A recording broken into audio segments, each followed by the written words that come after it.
오늘 1월 넷째 주일을 맞이하면서 고난의 사막을 지나는 방법이라는 제목으로 같이 은혜를 나누겠습니다. 우리 인생을 고통의 바다로 표현하기도 하고 또한 삭막한 사막으로 비유하기도 합니다. 인생을 살아가면서 바다 한가운데서 폭풍우를 만나며 바다의 위험을 경험하거나 생명을 느낄 수 없는 사막 한가운데 버려진 것 같은 허무함을 경험하는 사람들이 그렇게 많지 않습니다.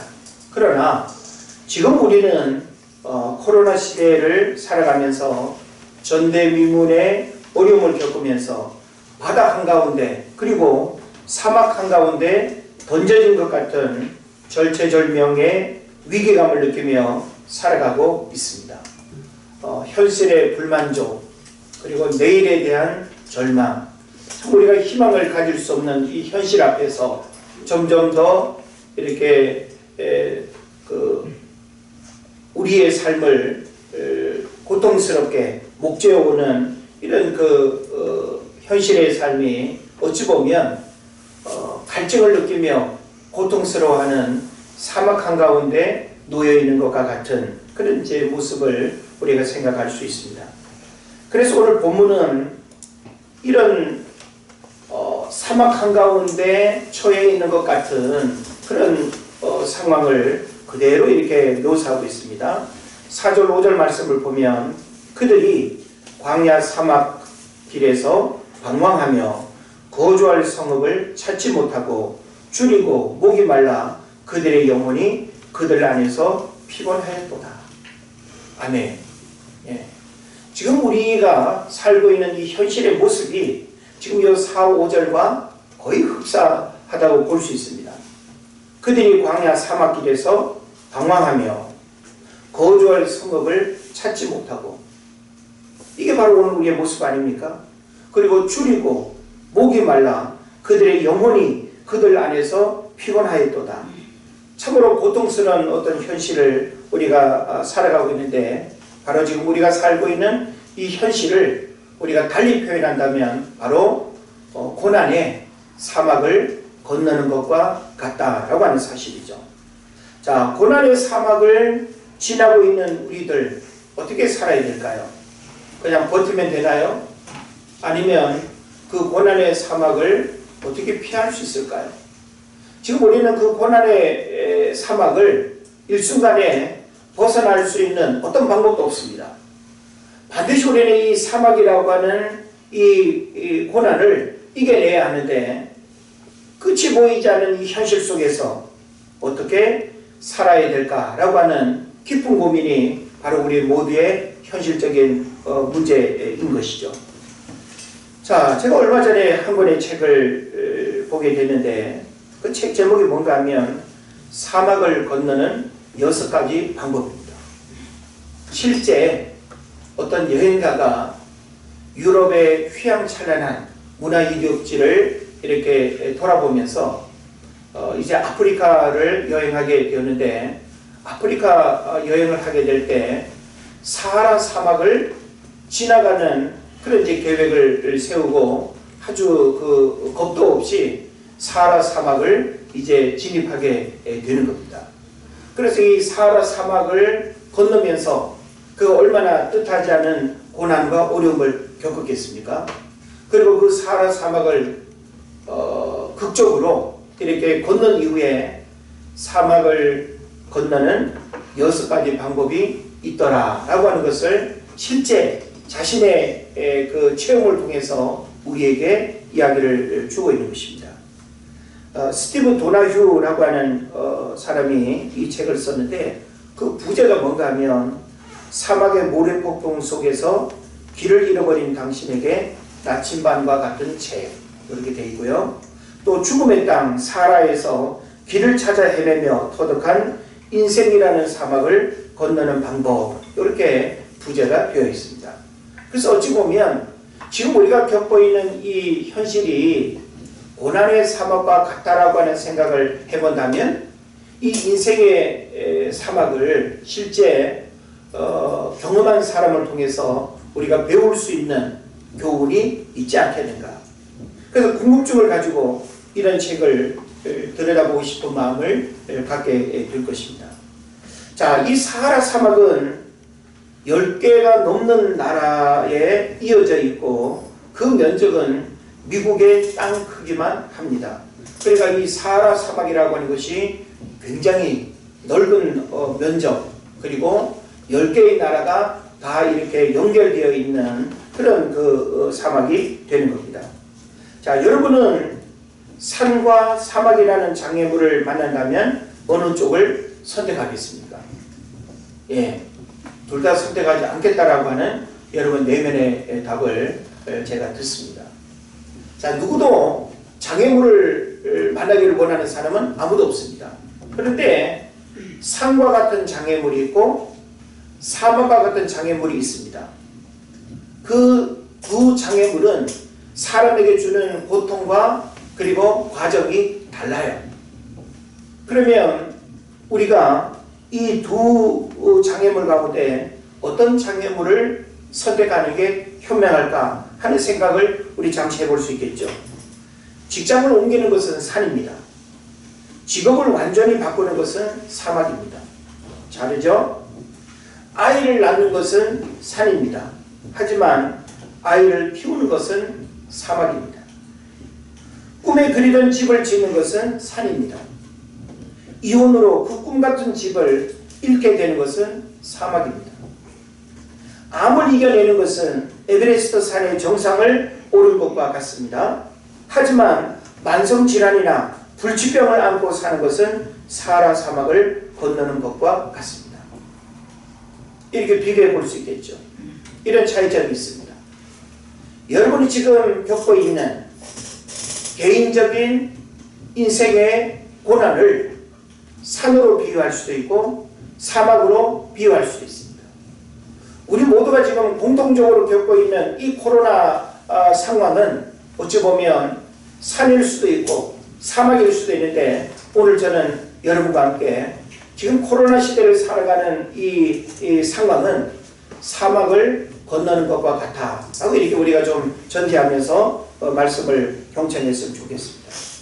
자, 우리는 이 두 장애물 앞에서 나름 선택해 보려는 그런 꾀를 우리가 가져보지만, 사실은 산도 고통스럽고 사막도 우리에게 고통스러운 장애물임에 틀림이 없습니다. 그러나 사막은 산보다 더 큰 장애물이다.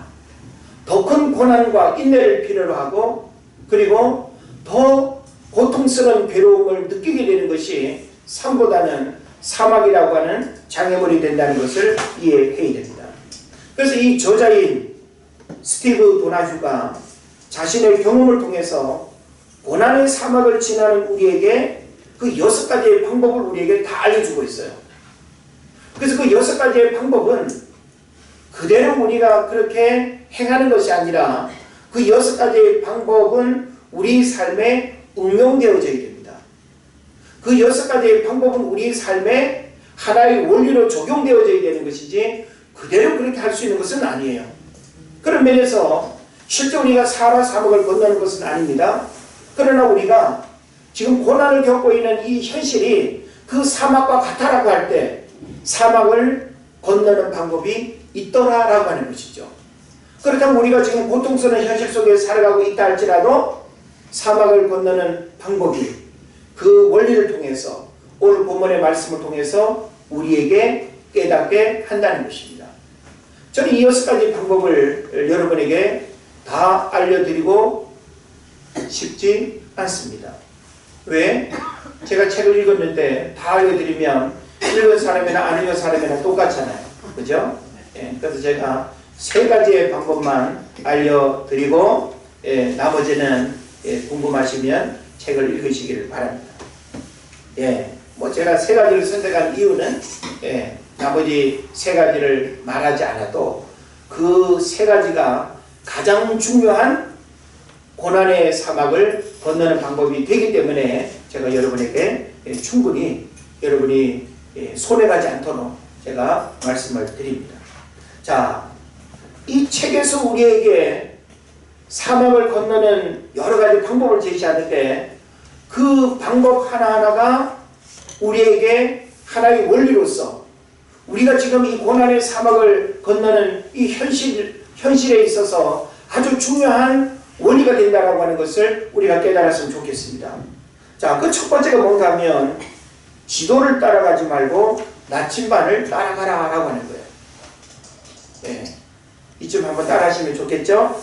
기억을 위해서 지도를 따라가지 말고 나침반을 따라가라. 지도를 따라가지 말고 나침반을 따라가라. 네. 여러분 이 방법을요, 여러분 그냥 지도, 나침반 요 물건으로만 여러분 이해하면 여러분 다 실패해요. 다시 말하면 실제 사라 사막을 건너는 데 있어서는 지도를 따라가지 말고 나침반을 따라가라는 것이 아주 실제적인 방법이고 중요한 어떤 방법이지만 이것을 고난의 사막을 지나고 있는 우리에게 있어서는 그 지도와 그 나침반이 지금 필요 없어요. 그러면 그 지도와 나침반이 의미하는 것이 무엇인가를 알고 그것을 우리 삶에 적용함으로써 우리가 이 고난의 사막을 이겨내야 된다라고 하는 것이죠. 자, 사막에서 지도를 보면서 지형지물을 인식하고 목적지를 찾아간다는 것은 불가능한 일입니다. 여러분 사막을 한번 연상해 보십시오. 사막은 모래바람이 한번 싹 그냥 불고 지나가면 언덕이 여기 있던 언덕이 저쪽에 가 있고 저쪽에 있던 언덕이 사라지기도 하고 무슨 말인지 아시죠? 그렇기 때문에 지도를 보면서 지형지물을 인식하고 목적지를 찾아간다는 것은 사막에서는 불가능합니다. 그러므로 지도보다 중요한 것은 나침반임을 강조하고 있는 거예요. 왜 그럴까요? 자, 성경에서 지도는 뭘 의미하는가? 이걸 우리가 먼저 이해를 해야 됩니다. 자, 성경에서 지도라고 하는 것은 뭘 의미하는가 하면 사람이 생각하며 만들어 놓은 자신의 꿈과 계획을 말합니다. 다시 말하면 행복과 성공 설계도예요. 우리는 부모의 말을 듣고 혹은 내가 책을 읽고 공부를 하고 어떤 자격증을 따고 혹은 세상을 내가 자신만만하게 살아갈 수 있다라고 생각하는 그런 어떤 경험을 우리가 하게 되면 우리는 우리들 스스로가 내가 만들어 놓는 인생 설계도, 행복 설계도 혹은 성공 설계도를 우리가 만들어 놓고 그 설계도대로 그 지도대로 내 삶의 행복과 성공이 주어지리라고 생각하는 경우들이 많습니다. 그렇죠? 그런데 우리가 인생을 살아가면서 이 설계도가 없어서 실패하고 좌절하고 방황하지 않는다라고 하는 거예요. 우리는 저마다 우리 자신이 꿈꾸는 인생의 행복, 성공 설계도가 다 있어요. 내가 지금 이렇게 공부해서 내가 매년 후에 이 공부를 마치니까 그 다음에는 군대를 가고 그 다음엔 결혼을 하고 그 다음엔 집을 사고 그 다음은 뭘 하고 이게 다 뭐예요? 사람이 만들어 놓은 인생 행복 성공 설계도예요. 그대로 되던가요? 만약에 그대로 되어야 하는 것이 사실이라면 지금 여러분의 현재의 모습은 다 그냥 사장님이 돼야 하고 그죠? 다 그냥 막 그냥 럭셔리한 막 그냥 이미지의 최고의 어떤 모습을 여러분이 갖추면서 그렇게 살아야 할 거 아닙니까? 다 그냥 이 교회 지역에 그냥 별장 하나씩은 다 가지고 있는 이게 바로 우리가 꿈꾸는 그런 어떤 이상 아니었습니까? 근데 결코 우리가 그렇게 간절히 원하고 그렇게 우리가 만들어 놓은 그 설계도가 시간이 지나서 보면 무용지물이에요. 아무 쓸모가 없는 내가 몇 년 전에 그렇게 심혈을 기울이면서 이렇게 되기를 원했던 그 인생 설계도, 내 행복 설계도, 내 인생 성공 설계도가 여지없이 구겨질 수밖에 없는 그런 일들이 얼마나 많은지 모르는 것입니다. 왜 그럴까요? 왜 우리는 나름대로 그 지도를 멋지게 그 그려놨는데 왜 내 인생의 지도가 그렇게 지도대로 그렇게 살지 못할까요? 문제는 나침반을 보지 않기 때문에 어려움을 겪는다는 거예요. 우리는 지도와 나침반이라고 하는 이 두 물건이 우리에게 주는 의미들을 잘 깨달아야 됩니다. 그래서 잠언 16장 1절에서 뭐라고 말합니까? 마음의 경영은 사람에게 있어도 말의 응답은 여호와께로부터 나오느니라. 잠언 16장 9절 사람의 마음으로 자기의 길을 계획할지라도 그의 걸음을 인도하시는 이는 여호와시니라. 마음의 경영, 사람의 마음으로 자기의 길을 계획하고 이게 다 뭐예요? 지도예요. 지도. 우리 어렸을 때 지도 다 그려봤죠? 인생 지도. 젊은 날 인생 지도 다 만들어 봤어요. 세상에서 우리가 잘 나가고 힘있고 돈 있을 때 내 인생의 노후와 미래를 멋지게 우리가 그려놓는 그런 지도들이 다 있었어요. 그 지도대로 여러분 지금 살고 있습니까? 그 지도대로 여러분 그 자리에 서 있습니까? 아니에요. 지도는 어떤 면에서는 그냥 지도일 뿐, 지도가 결코 내 인생의 방향을 이끌어가지 못한다는 거예요. 성경이 바로 그것을 이야기하고 있습니다. 마음의 경영은 사람에게 있어도 말의 응답은 여호와께로부터 나온다. 사람이 마음으로 자기의 길을 계획해도 걸음을 인도하시는 분이 누구라는 거예요? 하나님이라는 거예요. 하나님. 사람이 아무리 멋진 계획을 세워놓고 5년, 10년 단위로 인생의 플랜을 만들어 놓아도 하나님의 말씀이 이끌어가는 삶을 살지 않으면 방황하게 되고 방탕하게 되는 것입니다.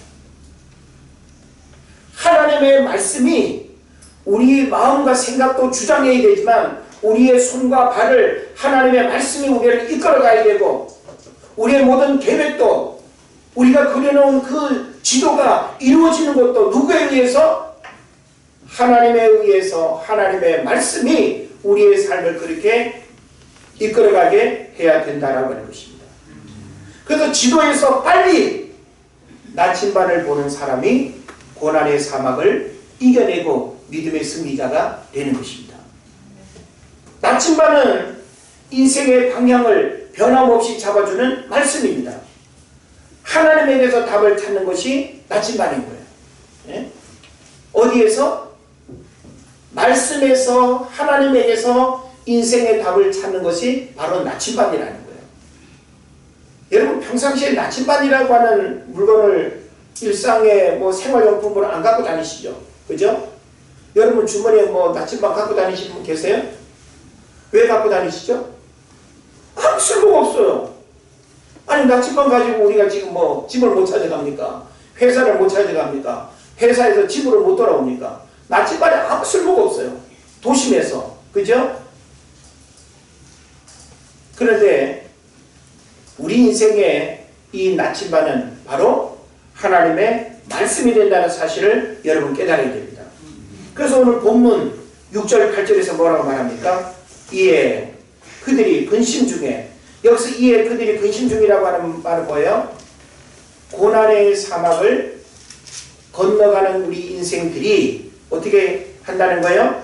여호와께 부르짖으매 그들의 고통에서 건지시고 또 바른 길로 인도하사 거주할 성읍에 이르게 하셨도다. 여호와의 인자하심과 인생에게 행하신 기적으로 말미암아 그를 찬송할지로다. 너무 귀한 말씀이죠. 바로 하나님이, 하나님의 말씀이 우리의 인생을 이끌어주지 않으면 그 고통에서 건져줄 수가 없고 바른 길로 인도함을 받을 수가 없고 거주할 성읍에 이를 수가 없다라고 하는 거예요.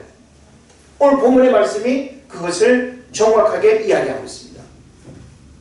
그래서 시편 119편 105절에서 뭐라고 말합니까? 주의 말씀은 내 발의 등이요 내 길의 빛입니다.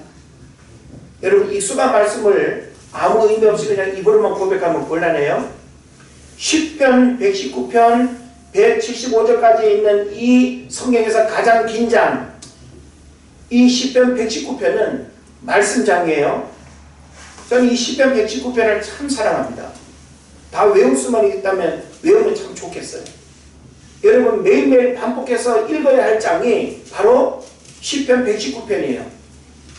하나님의 말씀을 왜 우리가 사모하고 귀하게 여기고 왜 하나님 말씀대로 살아가야 하고 왜 하나님의 말씀이 내 삶을 이끌어가는 삶을 살아야 되는지 시편 119편을 읽을 때마다 그 말씀의 소중함을 우리가 깨닫게 되는 거예요. 특히 방황하는 젊은 청년들에게 말씀이 왜 중요할까요? 시편 119편 9절 11절에서 정확하게 말합니다. 청년이 무엇으로 그 행실을 깨끗게 하리까? 주의 말씀만 지킬 따름입니다. 내가 주께 범죄하지 아니하려 하여 주의 말씀을 내 마음에 두었나이다. 하나님 말씀 외에는 결코 거룩한 삶을 살아갈 수 없고 하나님의 말씀이 아니고는 좌로나 우로나 치우칠 수밖에 없는 유혹과 연약함과 그 문제 앞에서 올바른 길로 나아갈 수가 없다라고 하는 것입니다. 그래서 잠언 6장 20절 23절에서 뭐라고 말합니까? 내 아들아 내 아비의 명령을 지키며 내 어미의 법을 떠나지 말고 그것을 항상 내 마음에 새기며 내 목에 매라. 그것이 내가 다닐 때에 너를 보호하며 내가 깰 때에 너와 더불어 말하리니 대저 명령은 등불이요 법은 빛이요 훈계의 책망은 곧 생명의 길이라. 놀라운 말씀입니다.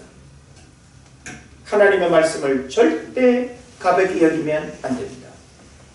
지도를 보면서 길을 잃어버리고 인생의 손해와 어려움을 겪으며 좌절과 절망 가운데 있다면 빨리 말씀의 나침반을 열어야 됩니다.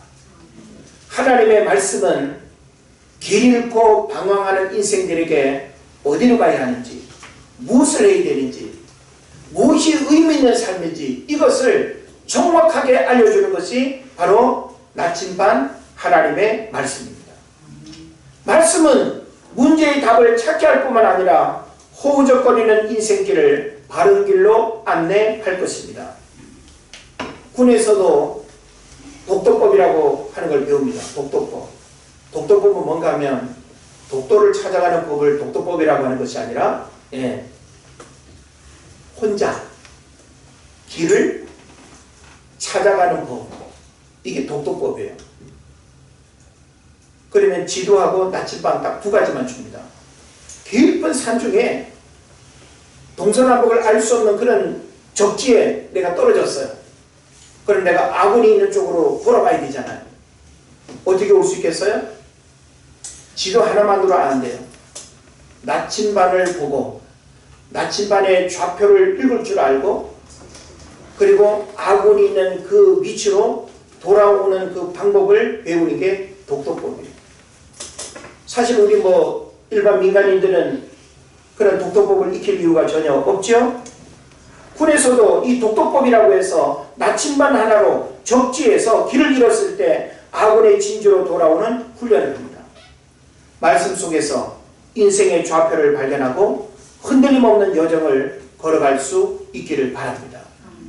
여러분이 지금 고난의 사막을 지나고 있는 이 답답하고 고통스러운 어떤 삶의 자리에 있다고 할 때 불평하고 원망하고 투덜대는 것이 아니라 말씀의 나침반을 펼치면 더 이상 우리를 그 무기력한 삶의 자리에 머물러 있게 하지 아니하고 끊임없이 그 사하라 사막을 빠져나갈 수 있는 길로 나침반이 우리를 인도한다는 거예요. 여러분이 말씀의 나침반을 잘 들여다보고 하나님 말씀의 나침반을 여러분이 부여잡기만 하면 하나님은 우리 모두가 동일한 코로나 상황 속에 고난이라고 하는 사막을 우리가 건너고 있지만 하나님은 하나님을 바라보는 자의 삶을 오늘 본문 우리가 아까 6절 8절 읽었던 것처럼 하나님께 부르짖고 그들의 고통에서 건지시고 또 바른 길로 인도하시고 거주할 성읍에 이르게 하시는 이런 은혜의 역사들이 있게 될 줄로 믿습니다. 그 다음에 이 책에서 우리에게 사막을 건너는 방법 가운데 또 한 가지를 가르쳐 주는데 그게 뭔가 하면 오아시스를 만날 때마다 쉬어가라 라고 하는 거예요. 따라합시다. 오아시스를 만날 때마다 오아시스를 만날 때마다 쉬어가라. 쉬어가라. 네. 다시 말하면, 자, 우리는 뜻하지 않은 어떤 어려움을 이렇게 만나게 되면 빨리 그 상황을 이렇게 벗어나고 싶어서 막 호들갑 아닌 호들갑을 떨죠. 그래서 더 정신 못 차리고 더 방향을 잃어버리고 더 그냥 어쩔 줄 몰라 하는 그런 어떤 상황을 만날 때가 많이 있습니다. 그러나 여러분, 위기 상황일수록 침착해야 되고 잠잠해야 되고 잠시 한 템포 뒤로 물러서는 여유와 용기가 우리에게 필요합니다. 오아시스를 만날 때마다 쉬어가라는 말은 뭘까요? 사막, 빨리 벗어나고 싶은 그 마음이 아마 기본적인 마음일 거예요. 그러나 사막에도 오아시스를 만나게 되는데 그 오아시스를 만날 때마다 충분히 쉬어가라는 거예요. 이것이 바로 사막을 건너는 우리에게 있어서 아주 지혜로운 현실의 선택임을 말해주고 있습니다. 이거 뭘 의미할까요? 자, 본문 9절을 보십시오. 9절에서 뭘 말합니까? 그가 사모하는 영혼에게 만족을 주시며 줄인 영혼에게 좋은 것으로 채워주십니다. 이거 바로 주님 안에서 이와 같은 안식을 누려야 된다는 거예요. 예? 그가 사모하는 영혼에게 만족을 주시며 줄인 영혼에게 좋은 것으로 채워주신다고 그렇게 말씀하고 있습니다. 다시 말하면 우리 인생에는 쉼표가 적당하게 있어야 돼요. 그죠? 자, 우리가 글을 읽을 때나 악보를 볼 때 쉼표가 너무너무 많으면 어때요? 그게 노래가 됩니까? 예? 쉼표가 너무 많아. 어? 예아야. 우리 예아 그냥 트럼펫 잘 부는데 쉼표가 너무 많으면 그게 명곡이 되겠어요? 아니면 반대로 쉼표가 하나도 없어. 그냥 미치는 거지. 예? 자, 쉼표가 있는 인생이 아름답습니다. 쉼이 없는 사람은 불행합니다. 생존이 어렵다 보니 현대인들에게 워커홀릭이라고 그러죠. 일 중독자들이 너무 많습니다. 일밖에 몰라. 그냥 일로 스트레스를 풀고 일로 모든 시름을 다 잊으려고 해. 제 주변에도 그런 사람들 꽤 많은 거 제가 알고 있습니다. 쉼이 없어. 1년 가도 제대로 휴가, 제대로 뭐 가족들과 한번 나들이, 제대로 어떤 쉰다는 것을 제대로 찾아보기 어려워. 그저 그냥 돈, 빨리 집 사야 되고, 빨리 그냥 편안하게 지내야 되고, 빨리 자식들 결혼시켜야 되고. 그래서 우리에게 남는 게 뭐가 있을까요? 우리는 고난의 시대를 살아가면 빨리 이 고난을 벗어나고 싶어서 쉼이라고 하는 것도 다 미룹니다. 다음에, 몇 년 후에. 그래서 그때 쉬려다가 진짜 영원히 쉬는 사람이 있어요. 나중에 쉬려고 미뤘다가 그냥 아웃되는 경우들이 있다라고 하는 거예요. 요즘 과로사 문제가 심각하죠, 여러분. 택배업 하는 근로자들이 하루 500여 개의 물건을 배송하느라 먹을 틈도 쉴 틈도 화장실 갈 틈도 없다고 합니다.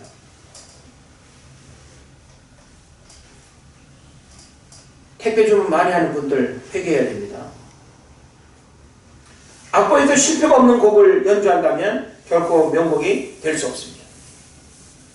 자, 지금 제가 여러분에게 이런 여러 가지 이유를 말씀드린 이유가 뭘까요? 적당한 쉼이 오히려 이 고난의 사막을 건너는 우리에게 대단히 중요한 원리가 된다는 거예요. 예. 우리가 쉬지 않으면 쉬지 않는 만큼 빨리 사막을 건널 것 같죠? 안 그렇습니다. 오히려 쉼의 시간이 사막을 지치지 않고 여유 있게 건너가는 방법이 된다라고 하는 것입니다. 산에서 나무를 해서 팔아먹고 사는 2명의 나무꾼이 있었습니다. 일 욕심이 많은 한 나무꾼은 쉬지 않고 도끼질을 했습니다.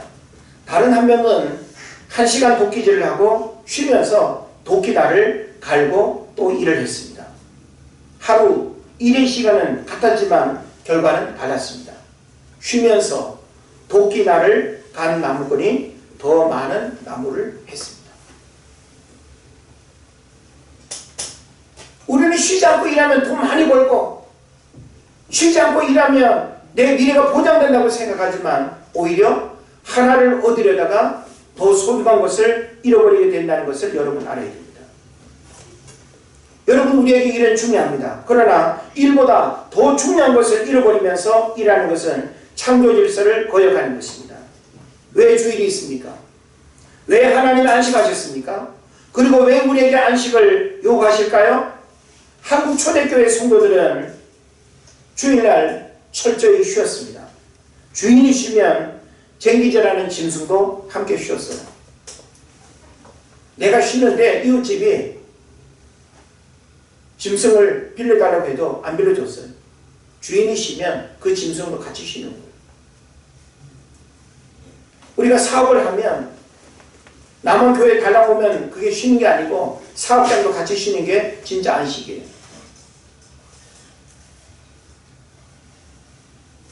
가게를 불신자에 맡겨놓고 생업이 쉬지 않는 것은 안식이 아니라는 것입니다. 더 많은 것을 얻으려다가 더 소중한 것을 잃어버리는 어리석은 사람이 되어서는 안 됩니다. 그래서 성경 우리에게 피곤하고 지친 영혼들에게 성경이 우리에게 뭘 가르칠까요? 쉬어라. 하나님께 와서 쉬어라. 마셔라. 너희 영혼의 공감을 회복해라. 이걸 성경이 우리에게 말씀하고 있습니다. 이사야서 55장 1절 3절에서 뭐랍니까? 오라 너희 목마른 자들아 물로 나아오라. 돈 없는 자도 와라. 너희는 와서 사 먹되 돈 없이 값없이 와서 포도주와 젖을 사라. 너희가 어찌하여 양식이 아닌 것을 위하여 은을 달아주며 배부르게 하지 못할 것을 위하여 수고하느냐. 내게 듣고 들을지어다. 그리하면 너희가 좋은 것을 먹을 것이며 너희 자신들이 기름진 것으로 즐거움을 얻으리라. 너희는 귀를 기울이고 내게 나와 들으라. 그리하면 너희 영혼이 살리라.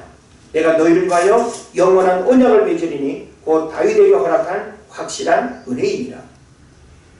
우리 하나님 앞에 돌아가서 그 하나님 우리에게 주시는 영적인 안식을 누려야 돼요.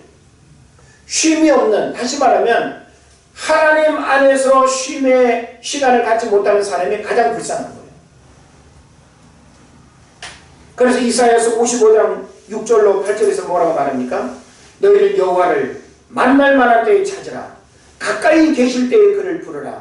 악인은 그의 길을, 불의한 자는 그의 생각을 버리고 여호와께로 돌아오라.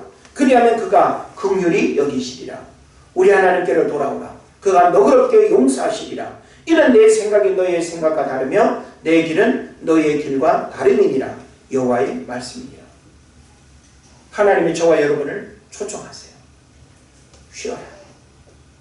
고난의 사막을 건너고 있는 우리를 향해서 갈증과 목마름과 배고픔 속에서 신음하고 내일의 희망을 기대할 수 없는 절박한 현실 속에 살아가는 우리로 하여금 인간적인 조급함으로 두려워 떨지 말고 그 하나님 앞에 나와서 쉬라고 말씀하고 있습니다. 마태복음 11장 28절로 30절에서 뭘 말합니까? 수고하고 무거운 짐진 자들아 다 내게로 오라. 내가 너희를 쉬게 하리라. 나는 마음이 온유하고 겸손하니 나의 멍에를 메고 내게 배우라. 그래야면 너희 마음이 쉼을 얻으리니 이는 내 멍에는 쉽고 내 짐은 가벼움이라 하시니라. 할렐루야. 고난의 사막을 지나는 사람은 여러분 바쁘고 힘들수록 주님 안에서 쉼의 시간을 경험해야 합니다. 사막을 지날 때 오아시스는 하나님이 예비하신 쉼의 시간입니다. 이 오아시스를 무시하고 지나간다면 탈진과 무기력으로 쓰러지고 말 것입니다. 쉼의 계획과 쉼의 기회를 놓쳐서는 안 됩니다. 쉼이 있는 곳에 하나님이 주시는 영적 회복과 충전의 은혜가 주어진다는 사실을 깨달으시기를 바랍니다. 그리고 마지막입니다. 스티브 도나휴라고 하는 저자가 사막을 건너는 6가지 방법 가운데 제가 3가지만 말씀을 드리는데 그 3번째가 뭔가 하면 모래에 갇히면 타이어에서 바람을 빼라 라고 합니다. 모래에 갇히면 타이어에서 바람을 빼라. 잘 들으셔야 됩니다. 사하라 사막을 건너기 위해서 차를 준비하고 엔진을 점검하고 타이어를 점검하고 비상식량을 준비하고 모든 준비를 갖추고 달려갈 겁니다. 그러나 원치 않는 상황을 만나게 되는데 바로 사막 웅덩이에 바퀴가 빠지는 일을 만나게 된다는 거예요. 우리도 이런 어려운 시기에 모든 사람이 다 넘어지고 다 안 되는 거 아니잖아요. 예? 뭔가 잘 되기를 바라는 그런 일말의 기대를 우리가 나눠 갖지 않습니까? 그런데 다른 사람들보다 더 깊은 수렁에 빠지는 경우들이 있어요. 아니 다른 사람은 그래도 이만저만 그래도 살아가는데 왜 우리 가정은, 왜 나는 더 깊은 수렁에 빠져서 한 발도 더 나가지 못하고 계속 헛바퀴만 도는 이런 안타까움의 시간 속에 머물러 있는가? 하나님, 나 저 앞으로 달려가고 싶은데 왜 헛바퀴만 돌죠? 우리 하나님 앞에 그런 항변하고 싶은 마음 우리에게 없습니까? 가속 페달을 밟으면 밟을수록 더 깊은 수렁에 빠지게 될 때 벗어나는 비결이 무엇입니까? 바로 엔진의 힘을 더 필요로 하는 것이 아니라 바퀴의 바람을 빼는 것이다 라고 합니다. 고난의 사막을 건너는 우리들이 더 깊은 수렁 속에서 허우적거리고 헤어나오지 못하는 경우들이 많습니다. 그래서 바퀴의 바람을 뺀다는 것은 무엇을 의미합니까? 오늘 우리에게서 고난의 사막을 건너는 우리에게 있어서 바퀴의 바람을 뺀다는 것은 뭘 의미할까요? 구체적으로 허영의 바람을 빼야 됩니다. 여러분, 우리가 지금 이 고난의 사막을 지날 때 여러분 마음속에 나는 괜찮아. 나는 더 잘 될 거야. 현실을 무시하고 허영에 사로잡혀 있으면 그 허영은 여러분을 더 깊은 수렁 속으로 헛바퀴만 돌게 하는 문제가 생길 거예요. 어떻게 될까요? 허영의 바람을 빼야 됩니다. 허영의 바람을 빼고 현실을 직시해야 돼요. 모든 사람들이 함께 어려워하고 고통 가운데 신음하는 이 마음을 우리가 함께 공감할 수 있는 이 겸손한 자세, 허영의 바람을 빼야 됩니다. 그리고 교만의 바람을 빼야 됩니다. 고난의 사막을 건너는 우리 주변 사람들 보면 여전히 교만한 사람이 있어요. 인간적인 교만에 그냥 가득 차가지고 이런 때임에도 불구하고 겸손하지 아니하고 이런 때임에도 불구하고 하나님을 찾지 아니하고 여전히 자기의 의에 충만해서 자기가 무언가를 할 수 있다고 생각하는 이 교만함 어떻게 될까요? 교만의 바람을 빼야 됩니다. 교만의 바람을 빼야 됩니다. 또 물욕의 바람을 빼야 됩니다. 우리는 돈으로 모든 문제를 다 해결할 수 있다고 생각하죠. 그런데 돈으로 모든 문제를 다 해결했습니까? 돈으로 할 수 있는 것과 돈으로 할 수 없는 것이 있다는 거 여러분 잘 알지 않습니까? 돈으로 약은 살 수 있습니다. 그러나 돈으로 잠은 살 수 없어요. 건강은 살 수 없어요. 돈으로 침대를 살 수 있지만 돈으로 잠을 살 수는 없어요. 돈으로 성을 살 수는 있지만 돈으로 사랑을 살 수는 없는 거예요. 돈으로 집을 살 수는 있지만 돈으로 행복을 살 수는 없는 것입니다. 우리는 이 고난의 사막을 지날 때 잘못된 물욕에 사로잡혀서 일확천금을 꿈꾸고 불로소득을 꿈꾸고 한몫을 꿈꾸는 이 잘못된 물욕을 우리가 바람을 빼듯이 빼버리게 됩니다. 그리고 마지막으로는 자만심의 바람을 빼야 됩니다. 자만심. 하나님을 바라보지 않는 사람은 자만심에 충만한 사람이에요. 하나님을 바라보는 사람은 자만심을 갖지 않습니다. 겸손하게 하나님의 도움을 구하고 무릎 꿇는 사람이에요. 그래서 바람을 뺀다는 것은 철저히 자신의 부족함과 연약함을 하나님께 고백하고 하나님의 능력을 힘입는 것입니다. 사도 바울은 다메섹 사건 이후로 자신의 모든 자랑거리를 철저히 부정하고 부인하는 바람 빼기에 올인하였습니다. 오히려 자신의 약점인 안질, 말 더듬는 일, 간질병 이런 문제를 오히려 자랑하며 약할 그때가 바로 강할 때임을 깨달았습니다. 하나님은 오늘 우리에게 코로나라는 고난의 사막을 건너는 우리에게 중요한 승리의 비결을 가르쳐 주고 있습니다. 답이 없는 문제는 없습니다. 문제가 너무 어려워 답이 보이지 않는 현실 속에서 하나님께 답이 있음을 깨달아 이 세 가지의 방법이야말로 고난을 이겨내는 비결임을 여러분이 알고 하나님 앞에 더 가까이 나아가는 여러분 되시기를 주의 이름으로 축원을 드립니다. 기도하겠습니다.